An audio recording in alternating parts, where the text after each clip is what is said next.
Andrew, you have half an hour. Okay. You have to pinch some of Gary's time like I did. All right. 15 minutes. Right, just a quick, brief introduction to Andrew. Andrew Duminy, a good friend of mine, is from Matatiele, where he lives on a farm there, but he actually is a lawyer and did his legal studies at the University of Pretoria. And I've known Andrew over the years, and through family, friends, and other interests, the Wild Coast. But in the end of the day, I think it's really the Lord that has put our paths together. We're constantly crossing over paths and bumping into each other as we, as men who are Christians, are trying to figure out what does the Lord want us to do in this nation. And so I've done a lot of work with Andrew in other places. We're part of the Wilberforce Academy. For those of you who don't know, I have a flyer here for every one of you. It will be coming up in January next year. It's a conference which we launched, inspired by the work of William Wilberforce. It's basically taking Christians in different vocations and connecting them to form groups with intensive discipleship so that we can set about making changes in the nation. So we do some really good teaching. We're working with Christian organizations overseas that are battling for Christian communities. And so there's a track where Christian law folks get together and we put them together and they have a focus. Folks involved in the medical world, folks who are interested in Christian education, folks who are interested in family and church ministry work. That's where I sit with the team I work with, and folks involved in the corporate world. And Andrew's a part of that leadership team, and there's a number of Christian lawyers there. Keith Mattia, who helped Chris when Chris was dragged in front of the South African Human Rights Commission. So Andrew knows Keith quite well. We know a lot of people from 4SA, Rayon Smith from Cause for Justice as well. So if you are available to be a part of that program, I would love to see some of you there. It's next year, end of January. You can come and get a flyer from me, and that can be something else that you can consider as well. All right. Oh, you don't need that. Yeah. Okay, thank you. We've run very quickly, very well this afternoon in things that I think are absolutely critical. And what Simon has shared and what John has shared are things that I've shared with John, with Wilberforce. We sort of overlap. We talk together. There are times when things that I have to say are of no significance because what John had to say was important. This afternoon, what John had to say was really, really important. So I'm going to wrap this up in 15 minutes. It's a hard call for a lawyer. Usually when we come to Bloemfontein, we talk and talk and talk. So let me just focus on a warning, perhaps. Something that is very dire for South Africa. And I've done a lot of talk about land reform, particularly with expropriation without compensation. There was a buzz in South Africa. People were panicking. They're taking the farms. They're going to take your house. They're going to take your property. This is what's happening. And so for a number of years, I was talking about this. I was unpacking it from three angles. From a legal angle, from an agricultural angle, because I do a little bit of farming. I'm sort of a spielboer. Play with a few cattle. My big neighbors, commercial, are always saying, well, one day you'll learn about farming. So from an agricultural perspective, and then from my true identity, my Christian perspective. What does the Lord say to me about land and all these things? And so I've been speaking for a number of years about land, universities, various places. A lot of people get very, very excited about it. A lot of people get very depressed about it. A lot of people are emotionally stirred about it and they want to run away from it. So when you talk about land in South Africa, you evoke a lot of different responses. And they are quite understandable in different circumstances. I just want to say that when it comes to land, when I've spoken in church settings or with Christians, I've been very disappointed at the response because the church doesn't have an answer on this critical issue. Everywhere I go, I talk to people, I say, now, what do you say as the church leaders? How are you guiding your people? How are you responding to your people when they're in panic or they don't know what's going to happen? I spoke at the Stellenbosch Farmers Association. And there was a dismal turnout. I don't mind how many people listened to me. It could be 1 or 2 or hundreds, doesn't matter. But it was a dismal turnout. That doesn't disappoint me. What disappointed me tremendously was the attitude from the few old, exceptionally wealthy farmers was, we're here to listen to you basically as a result of a sort of an academic interest. We're a little tired. We've got other things to do. Because land reform's not our problem. We have no land claims in the Cape. Western Cape doesn't have this problem. This is for the rest of the country. Had no young farmers there, not interested whatsoever. I go to the Richmond Farmers Association in KwaZulu-Natal, and it's packed with farmers who are saying, they're going to take our land, what are we going to do? And I met with aggression. I met with, Andrew, how can you say the things you're saying? Because I unpack a number of things in a different talk I give. I had a young black attorney with me there, and he was in the pub with these farmers afterwards, and I was wondering if he was the first black man in that pub with them ever, because it was quite a stiff, difficult situation. I go to Soweto and I talk about land, and a pastor with a divinity doctorate gets up in the Q&A and he says to me, I reject everything you're saying, and in fact the Bible says, because you stole my land, I can take up a gun and I can fight you, and I am compelled to drive you off, and if you don't do it, I can kill you. So I go around and I met with different responses, and they heated. And again I say, it's as though the church just does not have just doesn't have an answer. And this is a warning for us.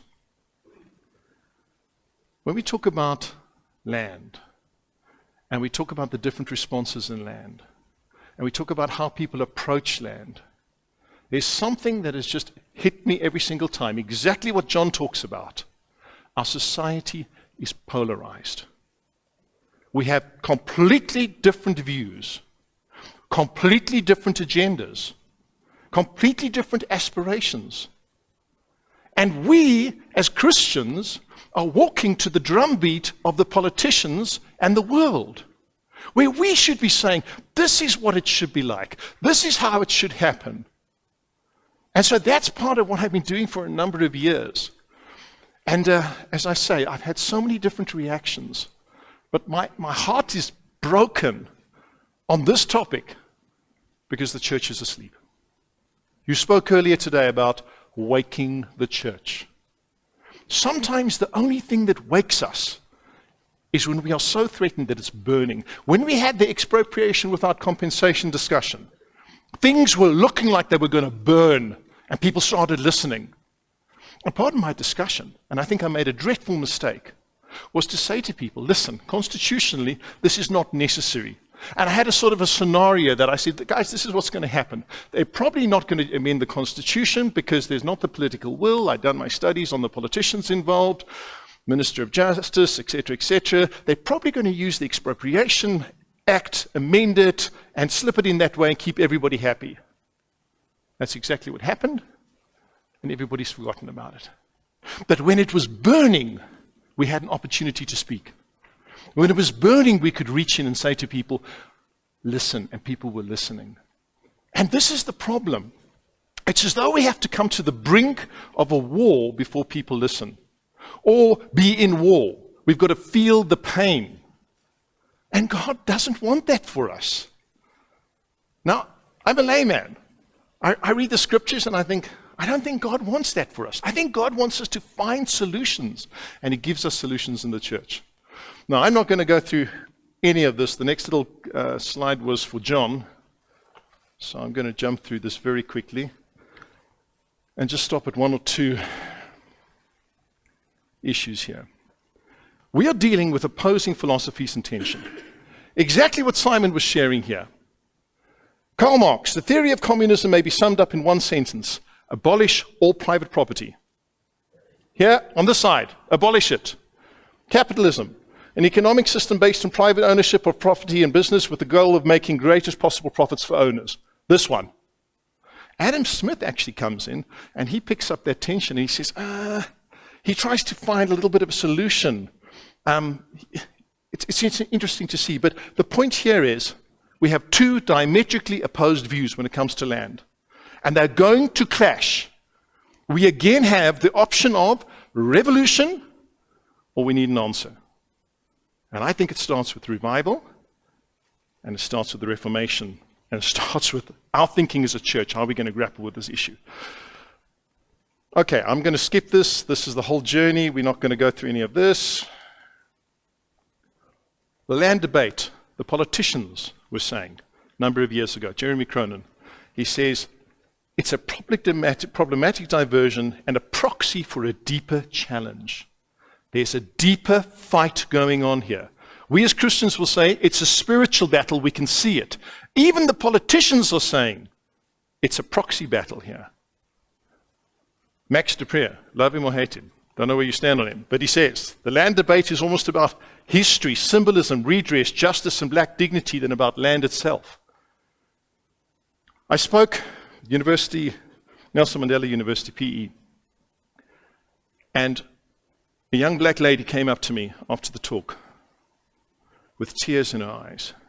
She comes from Mount Frere, which is very close to where I live. And I had spoken about land and how I believe as a Christian we should see things. And she said to me, I never thought white people could try to understand how we think about land. And she was crying. And she said to me, you know what? We don't want your land. We just want to know you. Oh. It's about reconciliation. It's about us knowing one another. Everywhere I go, apart from the black pastor in Soweto who wanted to shoot me, I have been met with, we just want to understand. And sometimes in the white communities, also, we just want to understand.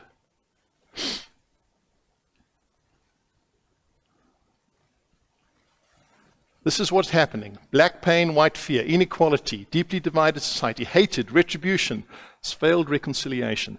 That's our problem. And the church must be the agent of reconciliation. The politicians can't do it. Who did they try to get to run the TRC? People from the church. The church has to do it. We don't just have to speak it, we have to live it. How do we do it? Here's part of our problem. This debate, as I've gone around the country, has exposed golden calves to me. Now, Jericho walls, people I've heard of, I've never met, but if you're praying, these are the calves that have to come down. We as the white community must be aware of our stumbling block. I'm talking particularly to the white community, majority here. Landowners, property people. In 1994 to 1996, we did one very critical thing that we put into our constitution. We upheld capitalism. We put in the property clause. We protected it. And I would suggest that that is our golden calf. We said the Constitution will save us. Section 25 of the Constitution protects our rights. And we as Christians have rested on that and said, the Constitution. Why, when they said they were going to amend the Constitution, did we react so negatively? Because our golden calf was about to be touched, our property rights. It's a scary concept when people realized that their property might not be as secure as they thought Section 25 might make it. I still think it's pretty secure. And that's all people wanted to hear from me when I was doing my discussions as a lawyer. Are they going to take my property? And I could say, listen, I think it's a long shot and the constitutional court's not going to do it. They say, oh, thank you, I can leave. Chip, out. Opportunity missed. I should have kept the fire burning. I shouldn't have given them the golden calf because we worship mammon. And the problem now is happening in all our communities. When I spoke in Soweto, a group of older black women came to me and they said, the white people, they like their property, but the young black people, they wanted even more. So in the black communities, we're starting to worship mammon like never before. The young black professionals throwing money at everything, making so much money they can't handle themselves. What are they worshiping? They're worshiping our golden calf, our property. We have made our property more important than God and more important than our brothers and sisters. I've had to come to a place in my life. I don't know if some of you have heard me say this before, but it's been a hard point for me to come. If my title deeds as a property owner stand in the way of the kingdom of God, I must burn them. If my title deeds stand in the way of one soul coming to Christ, I must give them up. My property is too important for me. My golden calf is being touched. Now that they're not touching it anymore, people are forgetting about it. Forget about it too long, it's going to come again. Greed, covetousness, discontent, personal peace and affluence, that's all we want. Leave us alone. We're okay. Our society is polarized. We've got closed minds and closed hearts to each other. The church must be different. The church has to have an open heart, brother to brother, sister to sister, in the body of Christ, black, white. What John was talking about is a dream that is starting to become a reality. John is the first black person that I'm aware of who's gone out on public media and said, stop singing, kill the farmer, kill the boer. The first one. It's possible. It's reconciliation, a true work of God, reconciling us as people in the body of Christ, sets the example for the rest of the society, not the politicians. They will fan the flame. They will bring the revolution. Marx wants the revolution. Where's the church? What does the Bible say about land? What is the church doing? What's the church saying? I want to throw that to you. I want you to think about it. I want you to grapple with this. What does the Bible say? Leviticus, the land is mine, says the Lord. You reside as foreigners, as strangers. The earth is the Lord's and everything in it. How do you see your property? We've got this incredible example in the New Testament where they sold everything, had everything in common. But not my farm. I'm not selling my farm. Not my car. Not my property. Lord, my brother's property. He's got an issue with it. What does Jesus say about land redistribution? Well, you're the theologians, but as far as I read, nothing. But he does say this. Give to everyone who asks you. If anyone takes from you what belongs to you, do not demand it back.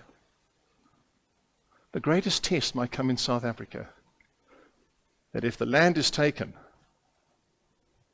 and I can say, bless you. Now, when I say that at a farmers' union, I need to look for the escape. I need to run. But isn't that what Scripture says?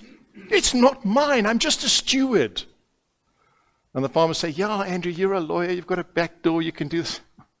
So, okay, you want to make excuses not to listen. But that's what the Scripture says. Rich young ruler, sell all you have. Give to the poor. You'll have treasure in heaven. Come and follow. How detached are we to our possessions? Because this is part of our problem. Our problem is it's too precious for us.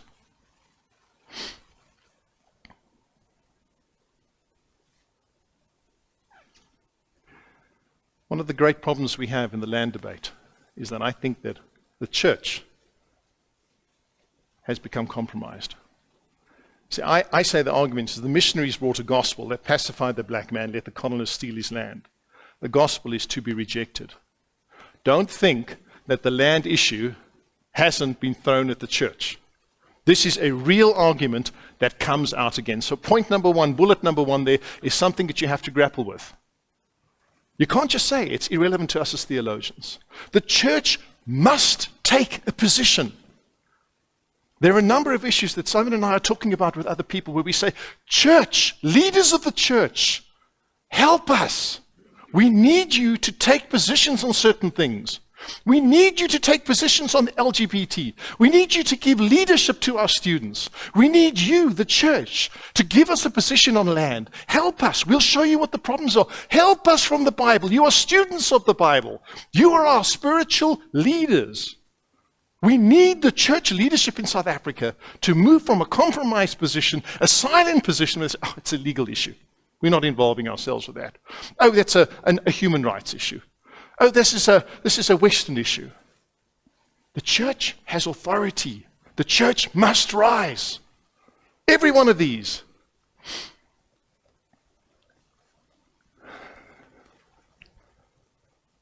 I used to hate Martin Luther King.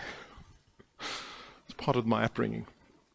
And I discovered in his writings a man who wrestled with so many things. And I realized, this man, yes, he fell, and we know what happened to him. But he struggled with this thing, and he did not go the way of violence. We have giants in our country, in South Africa, who rejected violence.